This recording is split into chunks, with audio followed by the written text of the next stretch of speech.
Nos ponemos en pie para comenzar el aula de formación. En el nombre del Padre, y del Hijo, y del Espíritu Santo. Dios te salve María, llena eres de gracia, el Señor es contigo. Bendita tú eres entre todas las mujeres, y bendito es el fruto de tu vientre, Jesús. Santa María, Madre de Dios, ruega por nosotros pecadores, ahora y en la hora de nuestra muerte. Amén. Sagrado Corazón de Jesús, pues damos comienzo al aula de formación. Ya lo siento que noviembre y diciembre han estado muy cargados y hemos tenido muy poquitas, pero bueno, así durante el año son muchas las que vamos a tener. Bueno, Santa Maravillas de Jesús. Algunos, ¿verdad? Seguro que habéis oído hablar mucho de ella y que la conocéis mucha porque en Madrid es muy conocida, pero bueno, los que no, hoy vamos a profundizar en su vida. Bueno, se llama... nació con el nombre de María de las Maravillas, en honor a la Virgen. Le pusieron ese nombre sus padres en el año 1891, por eso es tan próxima. ¿Qué tiene de especial Maravillas de Jesús, Santa Maravillas? Pues era una familia noble, ella, ¿verdad? Sus padres, por ejemplo, su padre era ministro de Fomento y embajador de España ante la Santa Sede, y su madre era duque de Riansares, por lo tanto era una familia noble. Eso le permitió hacer, como luego veremos, ¿verdad?, entrar en contacto con mucha gente que pudo ayudar a hacer muchas reformas en la Iglesia, pero este es algo llamativo de su vida, lo cual es muy importante, porque a veces, yo me acuerdo hablando una vez con una monja, ¿no?, preguntándola, y es que padre, ahora ya no hay vocaciones porque la gente vive tan bien que no se animan a dar el salto a la vida consagrada, ¿no? Claro, ella recordaba, ¿no?, en su época, en su pueblo, salieron muchas vocaciones, tal. Pues bueno, tiene incluso más mérito, entre comillas, ¿no?, tenerlo todo, porque dejas más cosas, ¿no? Por lo tanto, ese origen suyo pues también es importante. Bueno, ella cuenta en su biografía ella, que desde que tenía 5 años ya hizo un voto de virginidad al Señor, O sea, que ya se quería consagrar por completo. Su padre muere cuando ella tiene 22 años y ella entra en el Carmelo, lo cual es un poco llamativo, entra a los 28 años. Es llamativo porque si desde los 5 tiene ese deseo de virginidad, se ve que o no encontraba el momento o no encontraba el lugar, pero con 28 años, es decir, tarde para la época, entró al Carmelo, que como ya os conté otra vez, no entrar al Carmelo con edad es más difícil, porque es una vida muy dura y por lo tanto hay que readaptarse a un montón de cosas. El caso es que entra con 28 años al Carmelo en el Escorial, aquí en Madrid. ¿Qué ocurre? Pues siendo todavía sin profesar solemnemente, nada, en este periodo que uno está de novicia, de votos temporales, tal, en esa época tiene un sentimiento muy fuerte que el Señor le pide que se haga un monasterio en el Cerro de los Ángeles.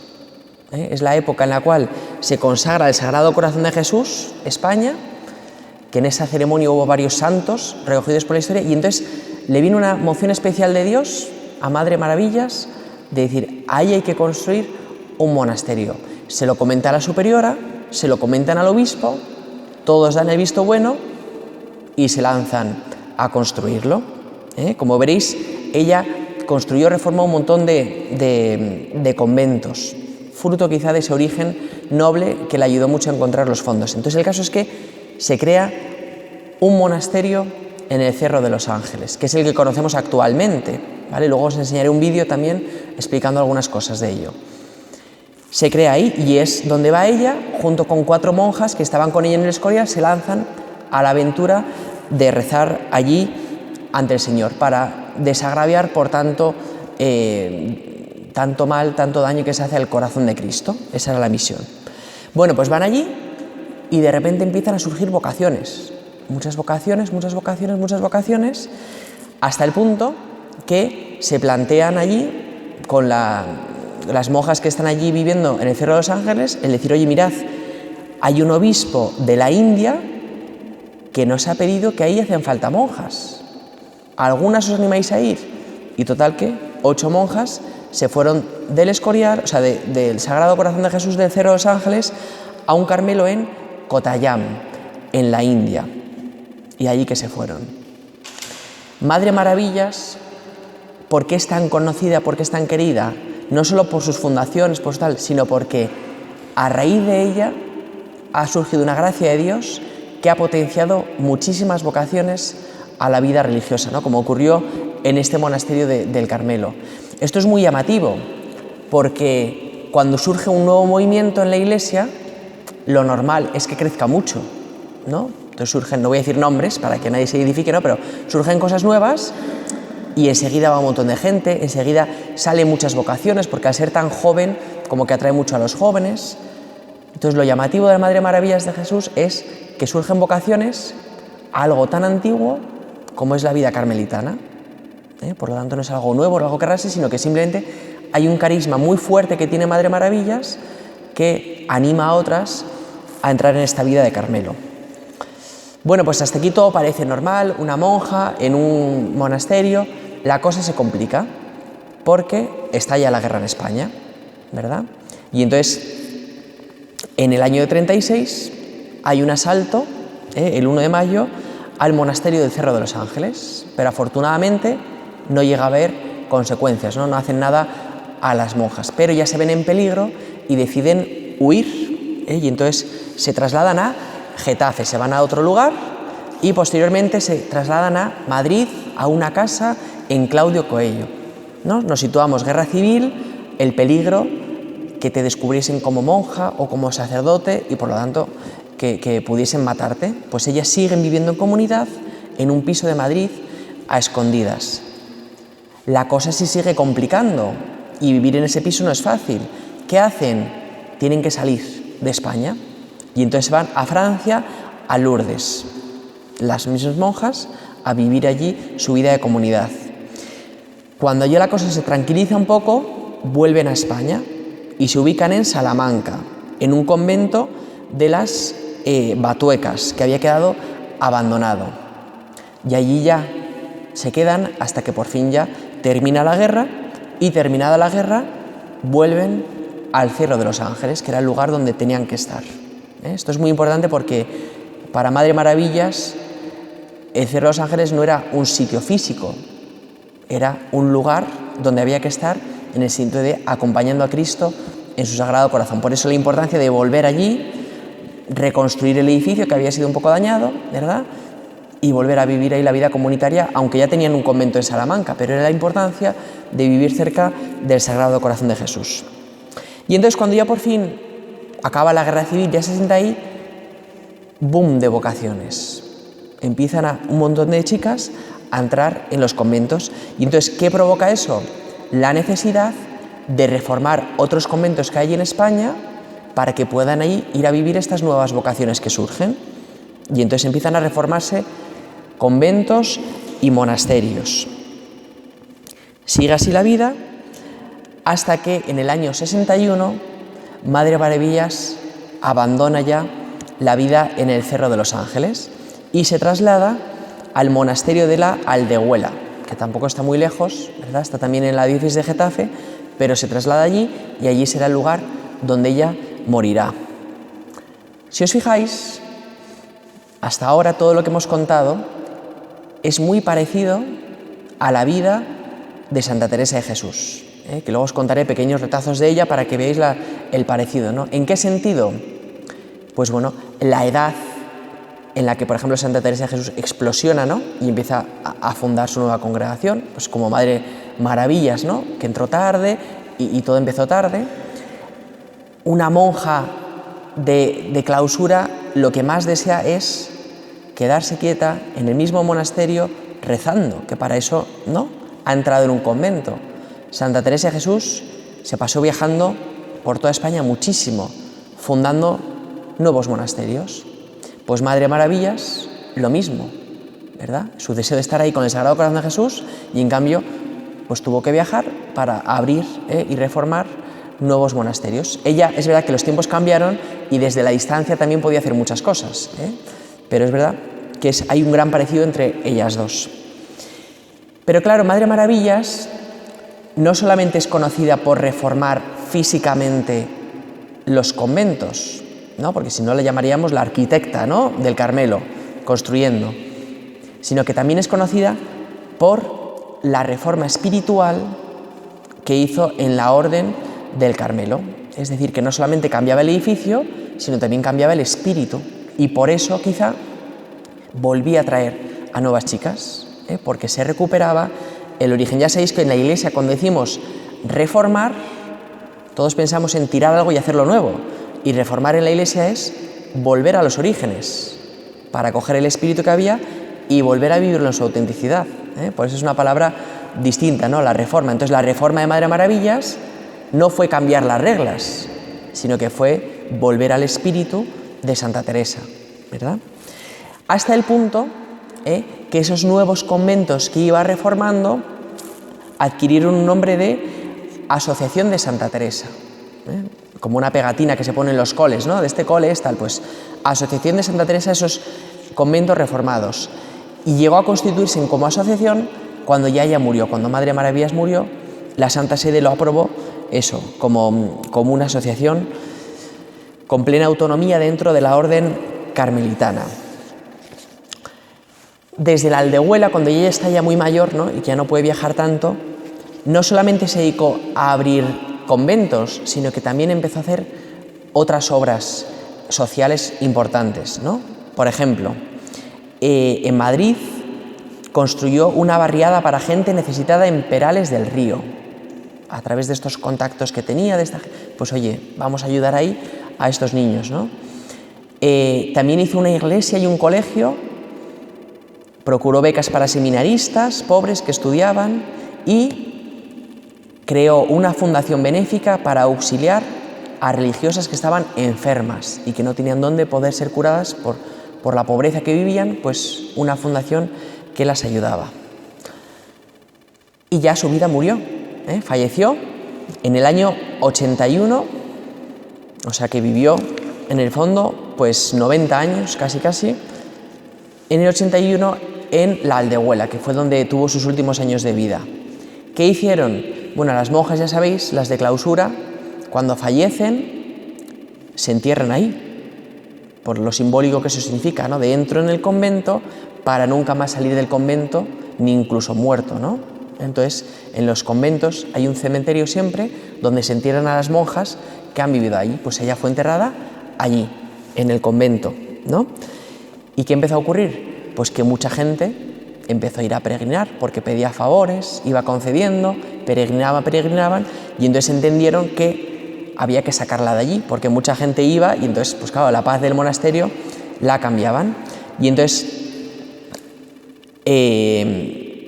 la sacaron del interior del cementerio para llevarlo a la capilla, y así que tranquilamente la gente pudiese ir a la capilla a rezarla, que es donde ahora mismo actualmente reposa su cuerpo, en la capilla de ese convento. Bueno, esta es su vida, como veis, ¿no? Una monja, pero con mucha actividad. ¿Cuándo fue canonizada? Porque esto sí que a lo mejor os interesa saberlo. ¿Os acordáis de cuando vino el Papa San Juan Pablo II, una canonización grandísima que hubo en la Castellana? Pues ella fue una de los santos que fue canonizado. Había varios con ellos de los que hablaremos durante este año. Estaba Santa Genoveva Torres, estaba San Pedro Poveda, estaba Santa Ángela de la Cruz, San José María Rubio y ella. Estos 5 santos fueron canonizados a la vez. ¿Qué fundaciones y restauraciones hizo ella? Os las voy a leer así de corrido porque impacta mucho, ¿vale? En el 24, el Cerro de los Ángeles, que ya hemos dicho. En el 33, el convento en la India. Estalla la Guerra Civil. Después de la Guerra Civil, él en Salamanca, en el año 44. En Ávila, en el 47. En el 50, en las Batuecas. 51 Salamanca, 54 Ávila, 56 Córdoba, 58 Madrid. Estos son conventos que restaura estos años que os digo. 58 Madrid, 60 Toledo, 61 Madrid, 64 Málaga, 64 Madrid, 66 la Encarnación de Ávila. Entonces, como veis, no parar, ¿no? Un montón de conventos que gracias a ella fueron restauradas para que pudiesen vivir monjas y seguir con esa vida. Bueno, ¿cómo fue canonizada esta santa?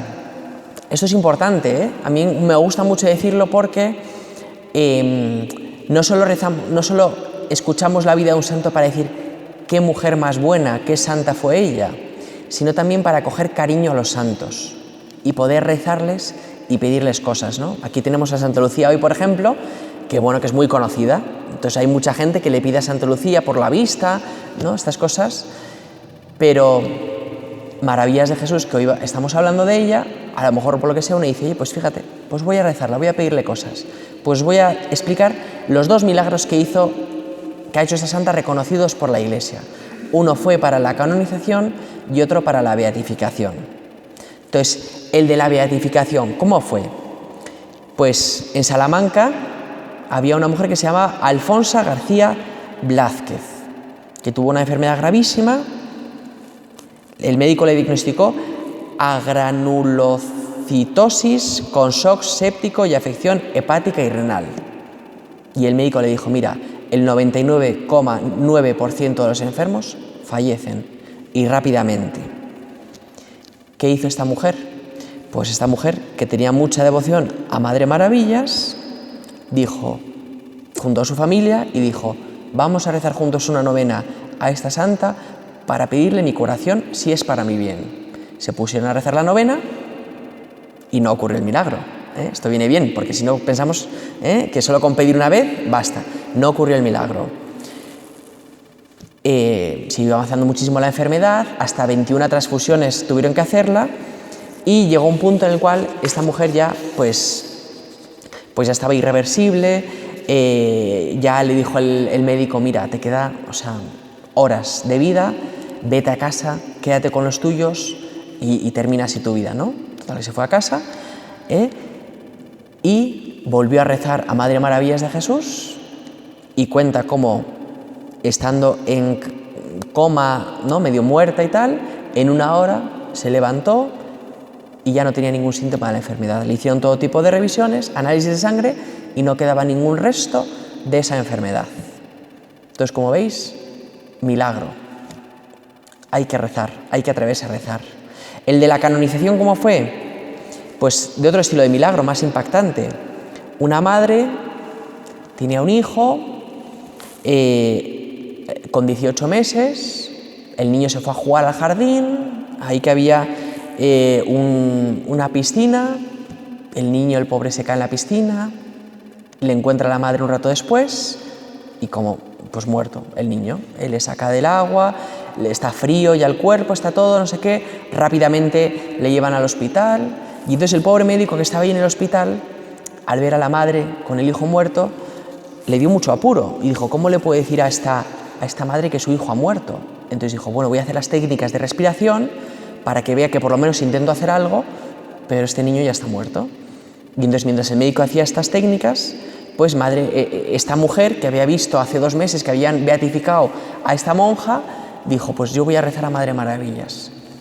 Se puso a rezarla y de repente el niño revivió, fue mejorando, le llevaron a otro hospital que tenía más cuidados para el niño y al cabo de 2 días el niño estaba normal y sin ninguna secuela de todo ese tiempo que se había quedado sin respiración en el cerebro, ¿no? Que eso siempre daña al cerebro que no llegue respiración.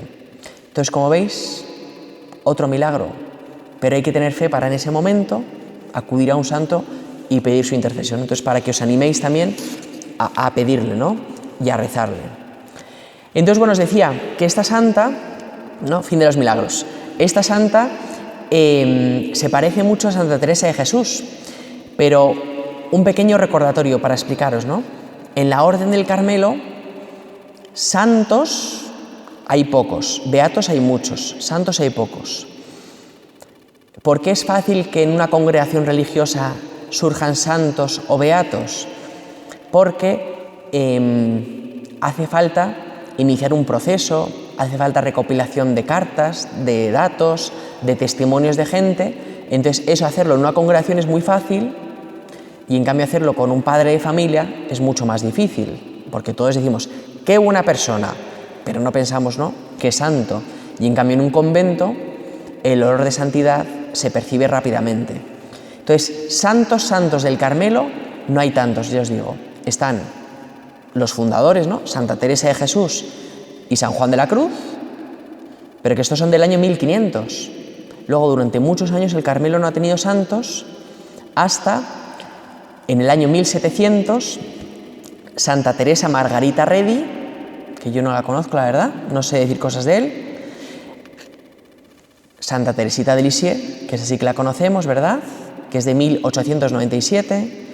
Edith Stein, que hablamos ya de ella, ¿verdad?, en el 42. Santa Isabel de la Trinidad, en 1906. Santa Teresa de los Andes, que hablaremos sobre ella, 1920. Y San Rafael Kalinowski, que este es polaco, de 1907. Estos son los santos, entonces, como veis, no hay muchos, y Madre Maravillas entra en este grupo de santos carmelitanos. Entonces ya os dije que hay un parecido entre Santa Teresa de Jesús y Madre Maravillas. Entonces voy a dar unos retazos de Santa Teresa de Jesús para recordaros cosas y que veáis cómo se parece a Madre Maravillas. Madre Maravillas, ¿sabéis? Entró tarde al Carmelo, empezó a fundar conventos, reformó la misma orden y murió plácidamente, ¿verdad?, en la Aldehuela. Pues ¿cómo fue la vida de Santa Teresa de Jesús? Santa Teresa de Jesús a los 6 años ya quería ser mártir.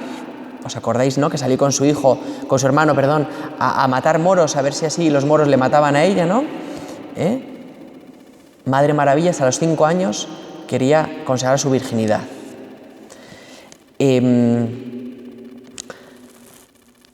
Santa Teresa de Jesús inicialmente no quería ser monja, de hecho le gustaban mucho las novelas de caballería y tal, y entonces quería, pues eso, un caballero, ¿no?, que la cautivase, todas estas cosas. Y ella, como dice, ¿no?, era enemiguísima de ser monja, decía ella misma, ¿no? Y entró al Carmelo a los 20 años, con oposición de su padre, Santa Teresa de Jesús. Sufre una enfermedad, Santa Teresa de Jesús, entonces está 2 años fuera del convento para recuperarse, vuelve al convento, y dentro del convento es donde a los 39 años, por eso os digo lo de la edad, que es importante, ¿no?, a los 39 años y 19 años de religiosa es cuando Santa Teresa de Jesús recibe esa vocación de reformar la orden.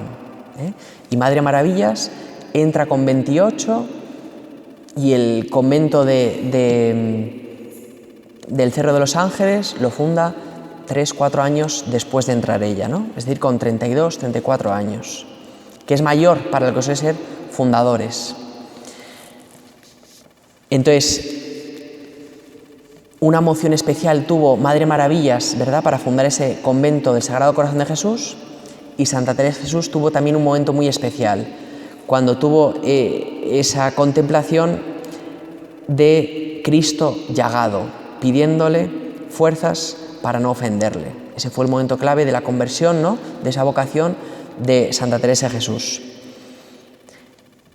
Diferencias. Madre Maravillas, cuando funda su primer convento, tiene el visto bueno de todo el mundo, de su superiora y del obispo, y lo funda rapidísimo.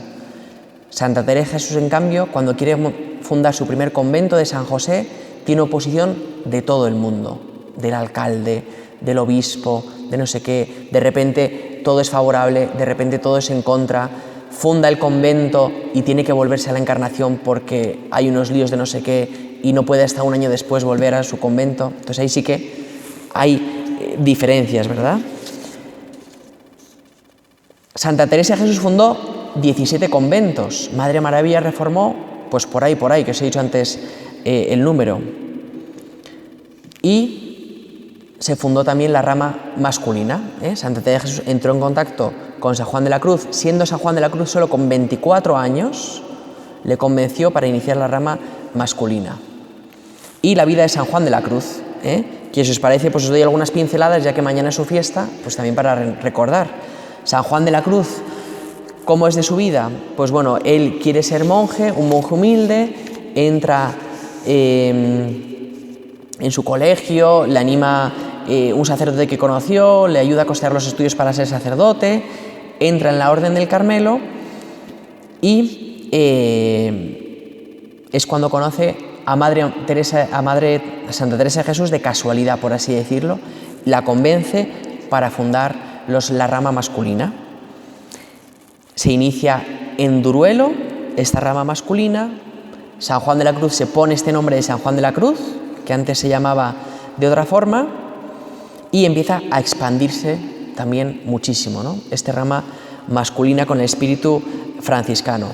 Diferencia: San Juan de la Cruz era muy espiritual, pero era poco administrativo. Entonces él, el pobre, lo de dirigir no le iba bien. Entonces él se dedicaba a cuidar almas, a confesar, a todo eso.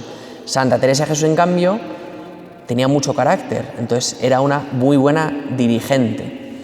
Y Madre Maravillas de Jesús, digo yo, que también sería así, muy diligente y por lo tanto algo de carácter seguro que tendría. San Juan de la Cruz, pues ya sabéis, ¿no?, que le encarcelaron, tuvo que escaparse, le encarcelaron sus mismos monjes, sus mismos hermanos, ¿no? Y pues San Juan de la Cruz muere de sus enfermedades que ella tuvo, pero antes de morir incluso estuvieron a punto de expulsarle del Carmelo. Entonces San Juan de la Cruz, el pobre, sufrió mucho. Entonces esta es la vida de Santa Maravillas de Jesús, su gran carisma fundador, que es lo que le caracteriza, y su gran carisma reformador. En la Catedral de Madrid, si entráis, veréis que está un cuadro en representación suya como esa gran santa, y si alguna vez vais, aunque ahora vamos a ver el vídeo, al convento que hay en el Cerro de los Ángeles, pues lo mismo, veréis una imagen suya y alguna frase que ella dijo, y en la Aldehuela es donde está su cuerpo, que es lo que también vamos a ver ahora. Entonces, hoy cortito, porque es que a veces hay santos que dan para lo que dan, ¿Alguna cosa de Madre Maravillas? Porque vosotros también a lo mejor conocéis más cosas de las que yo he contado. ¿No? Pues vemos el vídeo si os parece, ¿vale? Dura 4 minutos y enseña lo del Cerro de los Ángeles y también un trocito muy pequeño de la Aldehuela, que fue donde ella vivió. No, ella no fue a la India, mandó allá a 8 monjas. Sí. Y ella, lo que dije, a diferencia de Santa Teresa de Jesús, que tenía que ir a todos los sitios, ella muchas veces no iba. Mandaba gente o formaba gente o... Claro, es que los tiempos cambiaron, ya se iba en coche, por ejemplo, ¿no? Un gran avance frente a Santa Teresa. No te digo, Roberto. Si conoció a San José María Escrivá, pues no te sé decir, pero es de la misma época, o sea que seguro que se conocieron. Y madrileños los dos, o sea, bueno, los dos no, pero en Madrid, que ejercieron tanto, seguro que a pedir oraciones fue San José María, seguro, o sea que seguro que la conoció. Sí, no he encontrado, tampoco he buscado, pero segurísimo. Si es que en esa época hay muchos santos, si os fijáis. San Pedro Poveda es de esa época, ¿no? ¿Quién más? San José María Rubio. De hecho, en el Cerro de los Ángeles, la consagración, ahí había estos 4 santos. Estaban San José María, San Pedro Poveda, San José María Rubio fue el que escribió el discurso, que leyó el obispo, ¿no? Entonces, hubo un momento de muchos santos en Madrid, tuvimos una gran suerte. Y luego la Guerra Civil, que fue donde se demostró su santidad, de alguna forma, ¿no? Pues nada, vamos a poner el vídeo entonces.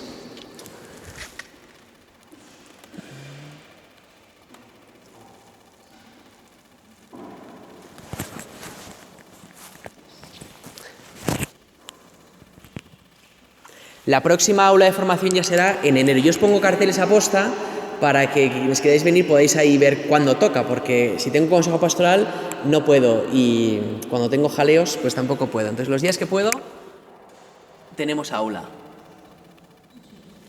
Ahí ya lo veis, ¿no? ¿Ya lo veis? ¿Aparece ahí? ¿Sí?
Pues terminamos rezando, si os parece, y pidiendo la intercesión de Madre Maravillas. Dios te salve María, llena eres de gracia,